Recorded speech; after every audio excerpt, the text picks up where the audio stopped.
lagi dengan saya. Dalam video saya kali ini, kita akan membahas tentang permutasi. Permutasi adalah pengembangan dari kaidah pencacahan, yaitu aturan perkalian yang sudah kita bahas pada video saya sebelumnya. Langsung saja kita simak. Hari ini kita akan belajar tentang permutasi. Mengapa kalian harus belajar permutasi? Yang pertama, permutasi ini merupakan konsep matematika yang dapat digunakan pada kehidupan sehari-hari. Kita ambil contoh saja ketika kalian ingin menentukan siapa yang berhak menduduki jabatan ketua, sekretaris, dan bendahara kelas.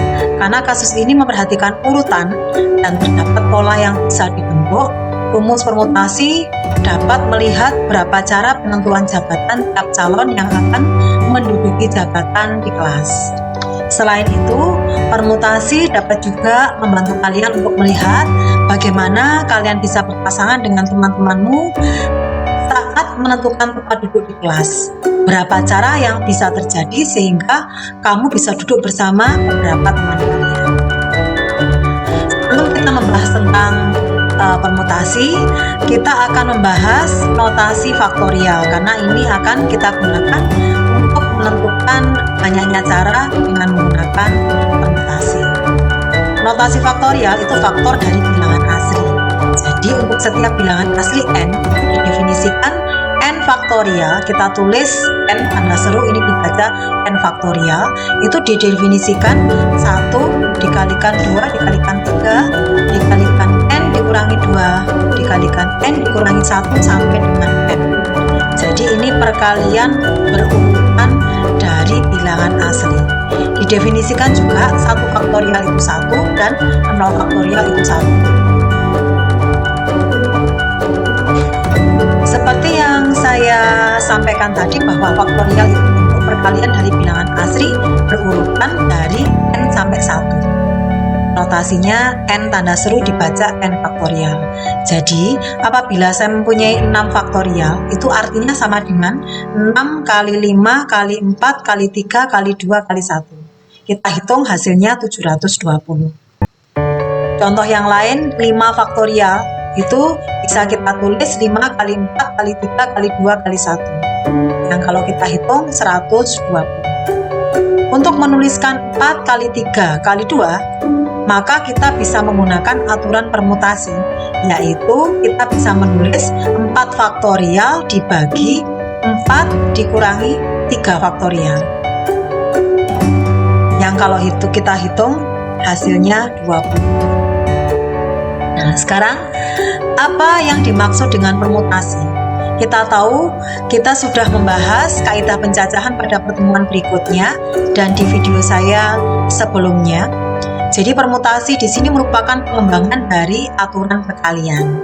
Permutasi adalah susunan unsur berbeda yang dibentuk dari n unsur, diambil dari n unsur atau sebagian n unsur.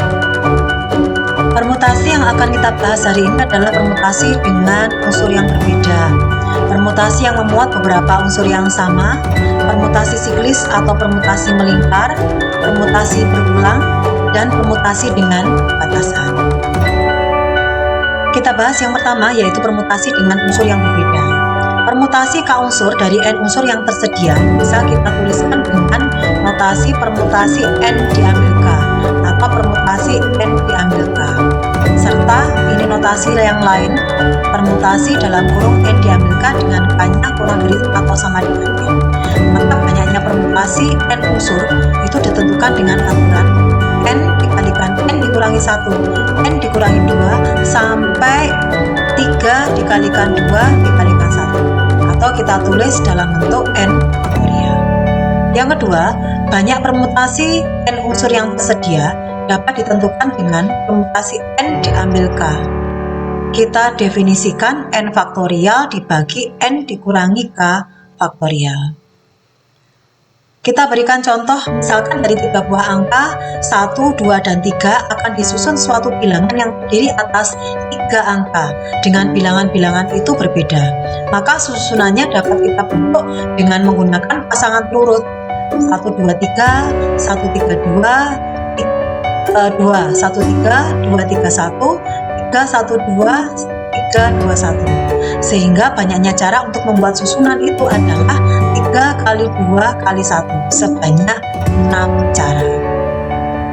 Susunan yang diperoleh seperti di atas itu disebut permutasi 3 unsur yang diambil dari 3 unsur yang berbeda. Berikutnya yang kedua adalah permutasi dengan unsur yang sama. Yang pertama, jika dari n unsur yang tersedia terdapat k unsur yang sama dengan nilai k-nya kurang dari sama dengan n, maka banyaknya permutasi dari n unsur itu ditentukan dengan aturan. Kita bisa mencari permutasinya sama dengan n faktorial dibagi k faktorial, dengan k ini adalah unsur yang sama.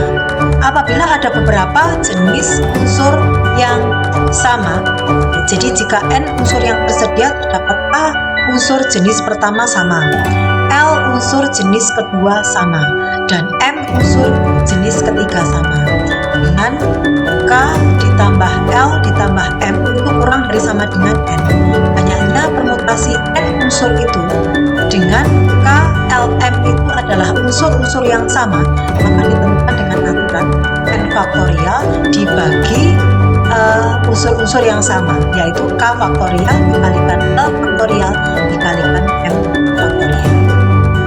Contohnya, terdapat 2 bola merah, 1 bola biru dan 3 bola putih yang sama jenis dan ukurannya. Ada berapa carakah bola-bola itu dapat disusun berdampingan? Karena ada 2 bola merah yang sama atau sejenis, 1 bola biru dan 3 bola putih yang sejenis, maka ada yang sama itu 2 bola merahnya dan bola putihnya itu ada 3. Terdapat unsur-unsur yang sama, maka banyaknya susunan bola-bola itu adalah 6 faktorial dibagi 2 faktorial dikalikan 3 faktorial, yang kalau kita hitung hasilnya sama dengan 60 cara yang berbeda. Ketiga yang kita pelajari adalah permutasi siklis. Permutasi siklis atau permutasi melingkar. Misalkan n unsur yang berbeda yang tersusun melingkar, banyak permutasi siklis dari n unsur tersebut dinyatakan P siklis. Itu kita definisikan n dikurangi 1 faktorial. Jadi contohnya, ada berapa cara 7 orang yang duduk mengelilingi meja dapat menempati ke 7 tempat duduk dengan urutan yang berlainan. Jadi karena itu 7 orang itu duduk mengelilingi meja, kita menggunakan permutasi siklis atau permutasi melingkar. Maka banyaknya cara duduk sebanyak 7 dikurangi 1 faktorial atau 6 faktorial, yang kalau kita hitung hasilnya ada 720 cara. Contoh berikutnya, sebuah keluarga terdiri atas 5 orang. Mereka duduk mengelilingi sebuah meja bulat untuk makan bersama. Berapa banyaknya cara agar mereka dapat duduk mengelilingi meja makan tersebut dengan urutan yang berbeda?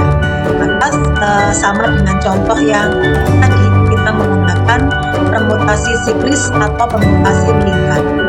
Permutasinya sebanyak 5 dikurangi 1 faktorial sama dengan 4 faktorial, yang kalau kita hitung sama dengan 24 cara.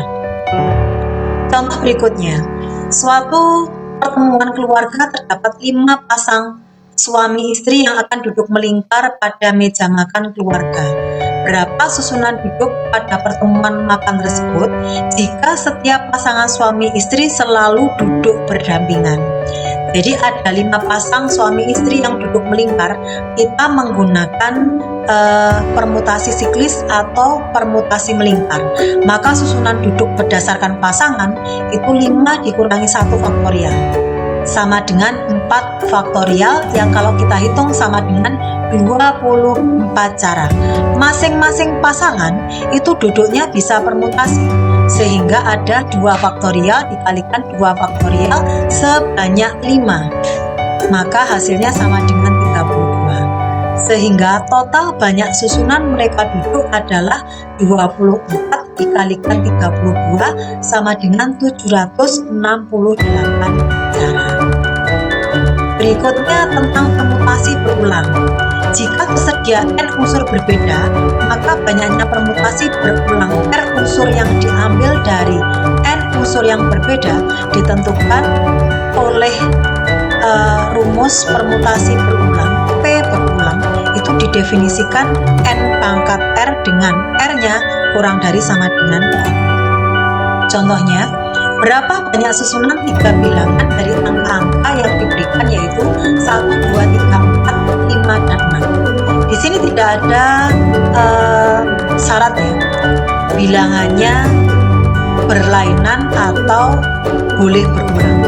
Maka kalau tidak ada syarat, kita anggap bahwa bilangan itu boleh berulang.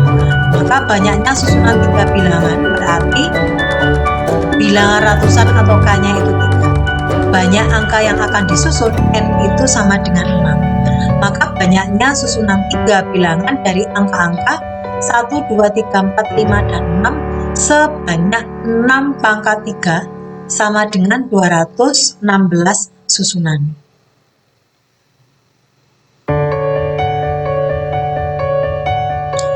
Yang terakhir yang kita pelajari adalah permutasi dengan batasan. Tidak ada rumus yang pasti untuk mengerjakan permutasi dengan batasan, tetapi kita bisa menggunakan logika untuk menyelesaikan soal yang diberikan.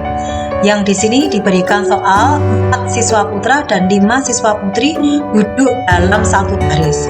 Ada berapa cara mereka duduk apabila yang pertama ada syaratnya atau ada batasannya, siswa putra mengelompok sedangkan siswa putri duduk bebas.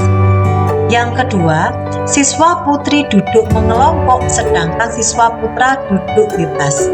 Yang ketiga atau C, siswa putra dan putri keduanya mengelompok, dan yang terakhir duduknya sembarang. Yang pertama kita selesaikan. Jadi kalau siswa putra itu mengelompok, kita anggap kumpulan dari kelompok siswa putra itu kita anggap 1. Sehingga ada 1, 2, 3, 4, 5, 6. Jadi ada 6 faktorial cara mereka duduk. Kemudian siswa putra itu bisa berpermutasi sendiri sehingga ada 4 faktorial. Jadi total banyaknya cara mereka duduk apabila siswa putra mengelompok sedangkan siswa putri duduk bebas sebanyak 17.280 cara. Yang B kita bahas, siswa putri duduk mengelompok sedangkan siswa putra duduk bebas. Berarti siswa putri itu kita anggap satu kesatuan. Jadi untuk menentukan banyaknya cara mereka duduk 1, 2, 3, 4, 5 faktorial. Kemudian siswa putri ini bisa permutasi sendiri sehingga ada 5 faktorial. Total banyaknya cara mereka duduk ya 5 faktorial dikalikan 5 faktorial, keseluruhannya ada 14.400 cara. Yang C kita bahas, apabila siswa putra dan putri keduanya mengelompok. Jadi siswa putra itu kita anggap satu kesatuan, siswa putri itu kita anggap satu kesatuan, sehingga ada 2 kelompok, ada 2 faktorial. Putra permutasi sendiri, siswa putri bisa permutasi sendiri. Berarti siswa putra ini 4 faktorial, siswa putri 5 faktorial. Total banyaknya cara mereka duduk adalah 2 faktorial dikalikan 4 faktorial dikalikan 5 faktorial. Total ada 5.760 cara mereka duduk. Yang terakhir yang D, bagaimana banyaknya atau menghitung banyaknya cara apabila mereka duduknya sembarang. Tidak ada batasan sehingga semuanya dianggap berbeda. Jadi total banyaknya cara ada 4 ditambah 5 ada 9, berarti 9 faktorial. Seluruhnya total ada 362.880 cara. Bagaimana? Mudah dipelajari konsep hari ini tentang permutasi? Tetap semangat belajar dari rumah. I love matematik.